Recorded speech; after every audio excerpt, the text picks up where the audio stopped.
La bande dessinée est l'un des nombreux prismes au travers desquels nous pouvons esquisser un portrait de notre monde, présent ou passé. Et une page de BD en dit parfois implicitement plus long sur la société dans laquelle elle était écrite et dessinée que n'importe quelle chronique qui se voudrait factuelle. Salut à vous pauvres mortels, je suis Chris, ensemble on parle comics et culture populaire, et dans l'épisode d'aujourd'hui, on revient sur Garçon, les autrices oubliées des années folles de Trina Robbins chez Bliss Éditions. Avant de commencer, je vous rappelle que ce podcast est disponible sur toutes les plateformes d'écoute, de Spotify à iTunes en passant par Deezer, YouTube Music ou Podcast Addict. N'hésitez pas à lâcher des likes, des étoiles et à partager l'émission autour de vous pour soutenir mon travail. Si vous en avez la possibilité, vous pouvez aussi souscrire à un abonnement mensuel ou annuel sur Substack pour m'aider à bosser dans de meilleures conditions. D'ailleurs, vous retrouverez dans l'article original qui accompagne ce podcast toutes les images et tous les médias qui vont bien pour aller plus loin. Et si vous voulez lire les bouquins recommandés dans cet épisode, vous trouverez dans la description tous les liens utiles pour vous les procurer en 2 clics directement sur le site de Bliss Éditions. Maintenant que la réclame est faite, passons aux choses sérieuses.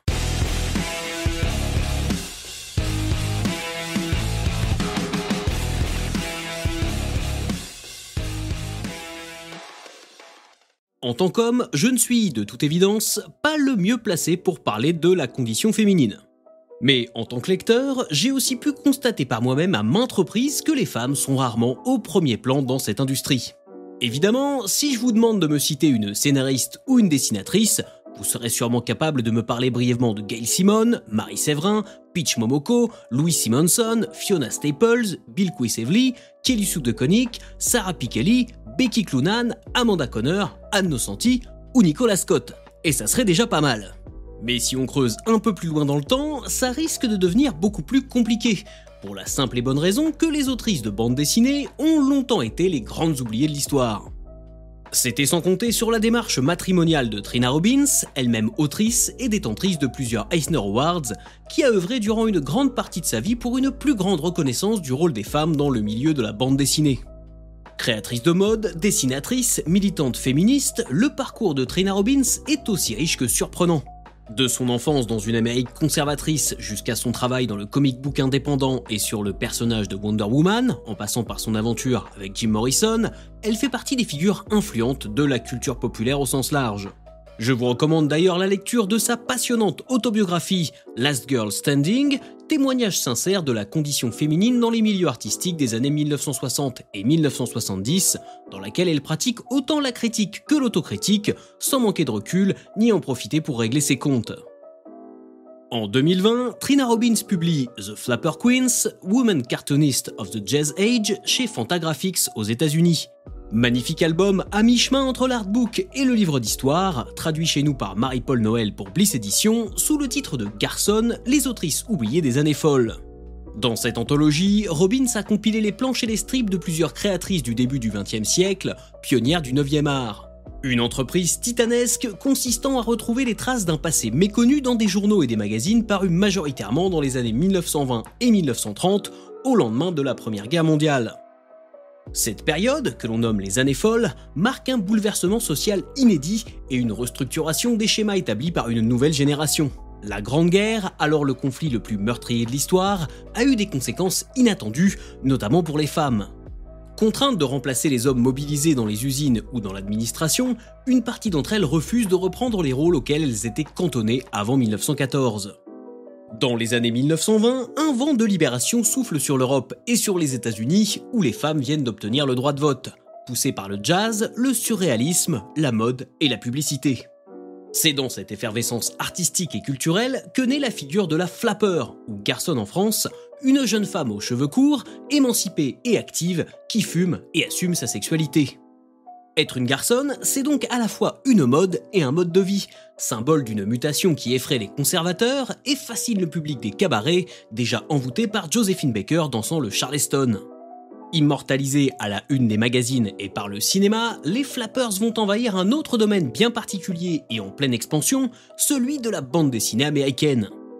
À la fin du 19e siècle, le dessin de presse évolue pour répondre aux attentes d'un marché extrêmement concurrentiel. Les premiers comic strips apparaissent, Hogan's Alley et son Yellow Kid par Richard Felton Outcault, les Katzenjammer Kids de Rudolph Dirks ou encore Gasoline Alley de Frank King, autant de créations qui rencontrent un important succès auprès du lectorat. Ce que l'on apprend grâce à Garson et à Trina Robbins, c'est que plusieurs femmes ont connu une authentique carrière en tant qu'autrices de comic strip à l'époque et que leurs travaux méritent amplement d'être redécouverts aujourd'hui. Si Rose O'Neill est considérée comme la première femme créatrice de bande dessinée publiée, dans le magazine Truth en 1896, l'ouvrage proposé par Bliss Edition permet de mettre en lumière une constellation d'autrices, dont l'une des plus influentes n'est autre que Nell Brinkley. Après avoir débuté sa carrière en publiant quelques dessins dans la presse au tout début des années 1900, elle rejoint l'empire médiatique de William Randolph Hearst en 1907 et impose peu à peu son style avec ses fameuses Brinkley Girls, mais aussi en couvrant plusieurs procès dont elle retranscrit les débats via ses illustrations. Nell Brinkley dessine certes, mais elle écrit aussi ses propres articles et reportages, où elle traite notamment de la place des femmes dans la société américaine de son temps. Tandis que Winsor McCay proposait déjà de véritables planches de BD depuis plusieurs années avec son Little Nemo in Slumberland, Nell Brinkley livre un travail que l'on peut qualifier de beaucoup plus illustratif, refusant régulièrement de se plier aux demandes de ses éditeurs. Ses pleines pages sont bien plus aérées, s'articulant autour d'un dessin central qui capte immédiatement l'attention des lecteurs et des lectrices. Cette approche n'est pas unique en son genre, mais elle reflète aussi une certaine vision des standards du 9e art, principalement dictée et théorisée par des hommes pendant très longtemps. Un constat particulièrement intéressant, car il contredit l'idée d'un art figé et codifié depuis sa création, dont on ne pourrait pas contourner les règles sans déclencher la colère de pseudo-puristes pour qui la bande dessinée est sacrée. À partir de 1918, Nell Brinkley débute la publication d'histoires à suivre, où il est souvent question de relations hommes-femmes, de romances impossibles où ses héroïnes vont prendre les choses en main, mais aussi de tranches de vie plus humoristiques. Elle collabore ensuite avec Caroline Wells sur les aventures de Prudence Prime et sur The Fortunes of Flossie, où ses protagonistes adoptent les codes de la garçonne. La mode des flappers finissant, comme toute mode, par s'essouffler, Brinkley portera elle-même un regard critique sur cette tendance, qui aura pourtant beaucoup compté dans le processus d'affranchissement des femmes en Occident. Au sommaire de Garson, on trouve aussi d'autres artistes d'avant-garde, tels que Eleanor Schorer, Edith Stevens, Faye King, Ethel Hayes et Virginia Huggett. Autant d'autrices qui se démarquent par leur style au tournant de l'art nouveau et de l'art déco, et dont la composition des planches flirte parfois avec le cubisme. Je ne peux revenir en détail sur les productions de chacune d'entre elles, mais si vous êtes amateur ou amatrice d'art graphique, vous ne serez pas déçu par le contenu de l'album concocté par Trina Robbins, qui offre un magnifique panorama de leur talent. Pour ce qui est des scénarios de ces strips, ils sont, sans surprise, dans leur jus. Le ton est un peu désuet, et ce qui devrait être drôle tombe souvent à plat pour un lectorat du 21e siècle. Et si vous êtes né après la Seconde Guerre mondiale, il y a peu de chances que Garson vous fasse éclater de rire. Mais premièrement, l'humour est assurément l'exercice le plus difficile qui soit. Et deuxièmement, c'est aussi sans doute l'un des styles d'écriture qui a le plus de difficultés à traverser les époques. Pour moi, il est quasi impossible de parler d'une œuvre correctement sans parler du contexte dans lequel elle a été créée. Parce que qu'il s'agisse d'un tableau, d'un film, d'une chanson ou d'une bande dessinée, l'atmosphère sociale, politique et culturelle a nécessairement joué un rôle, à un moment ou un autre, dans la démarche de son créateur ou de sa créatrice. Et c'est le cas pour les autrices mises à l'honneur dans Garson. Car il faut s'imaginer la façon dont pouvaient être perçues ces femmes s'émancipant de l'autorité de leur père ou de leur mari pour vivre par elles-mêmes, qui plus est d'une activité artistique. Si certaines pages pourront vous sembler bien candides et tout sauf modernes à l'aune de nos modèles actuels, elles sont pourtant l'incarnation d'une réelle évolution. Avec le crash boursier de 1929, l'image de la garçonne s'estompe peu à peu, balayée des préoccupations de ses contemporains par la Grande Dépression et la menace d'une nouvelle conflagration née de la montée du fascisme en Europe. La guerre et la finance, deux activités typiquement masculines sur lesquelles on peut toujours compter pour remettre le progrès sous le tapis. À bien des égards, la garçonne est un mythe. Érigée en icône féministe, elle n'en reste pas moins le souvenir d'une période où les femmes qui revendiquaient plus d'indépendance ou une sexualité différente de la norme étaient ostracisées. Il faut ajouter que c'est également une figure essentiellement urbaine qui s'adresse à une catégorie plutôt aisée, et dont l'impact sur la population vivant dans les campagnes a été beaucoup plus modéré. Sélectionnée dans la catégorie patrimoine du Festival international de la bande dessinée d'Angoulême en 2025, Garson nous questionne justement sur cette notion de patrimoine. Si l'on se réfère à son étymologie, le patrimoine, du latin patrimonium, est l'héritage que l'on reçoit de son père. Au fil des siècles, le terme s'est élargi, et pour donner une définition assez générale du patrimoine, il s'agit d'un bien matériel ou immatériel hérité de nos ascendants, ou plus largement d'un bien commun dont hérite la société, comme un monument ou une œuvre d'art par exemple. Mais depuis quelques années, on voit de plus en plus souvent apparaître le terme de matrimoine pour désigner le legs d'artistes ou d'autrices féminines.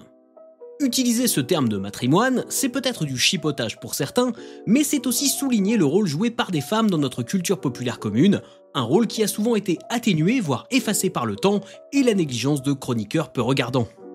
Je ne me considère pas spécialement comme féministe et je ne suis pas un militant. À chaque fois que je parle de la place des femmes dans les comics, qu'il s'agisse de l'histoire d'une super-héroïne ou du parcours d'une créatrice, j'ai conscience que ma vision est biaisée et bourrée d'angles morts.